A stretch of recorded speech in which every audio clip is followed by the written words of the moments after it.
Kadapa corporation సాక్షిగా రాజకీయ మల్ల యుద్ధం కంటిన్యూ అవుతుంది. మేయర్పై అనర్హత వేటుపడ్డా ఎమ్మెల్యే మాత్రం ఇంకా శాంతించడం లేదు.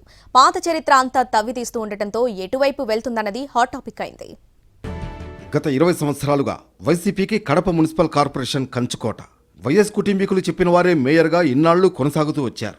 అయితే దాదాపు 2 దశాబ్దాల తర్వాత కడపలో టీడీపీ జెండా రెపరెపలాడింది. కడప ఎమ్మెల్యేగా మాధవి గెలిచిన తర్వాత మున్సిపల్ సమావేశాల్లో ఆమెకు వేదికపై seat వేయకపోవడంతో mayor Suresh Babu target అయ్యారు. తనకు కుర్చీ లేకుండా చేసిన మేయర్కే కుర్చీ లేకుండా చేస్తా అంటూ సమావేశంలో చేసిన శపథం నెరవేర్చుకున్నారు ఎమ్మెల్యే. సురేష్ బాబుపై అనర్హత వేటు పడ్డ తర్వాత కూడా ఆయన హయాంలో అక్రమాలపై కూపీలాగుతున్నారు ఆమె.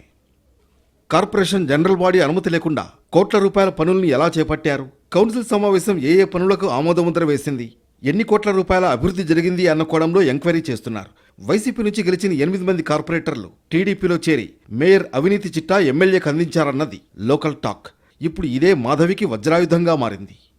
మరోవైపు జనరల్ బాడీ సమావేశంలో ఆమోదముద్ర పడకుండా 100 కోట్ల రూపాయలను మేయర్ తన ఇష్టానుసారంగా ఖర్చు చేసినట్లు ఇప్పటికే గుర్తించారు.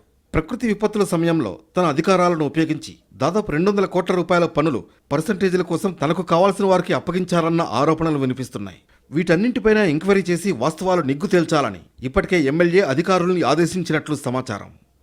మేయర్ సురేష్ బాబు తన కుటుంబ సభ్యులకు కాంట్రాక్టు పనులు అప్పగించడంపై ఇప్పటికే ప్రభుత్వం అనర్హత వేటు వేసింది.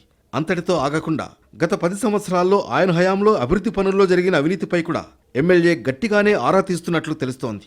పక్కా ఆధారాలతో మరి ఎలాంటి సినిమా చూపిస్తారన్నది చూడాలి.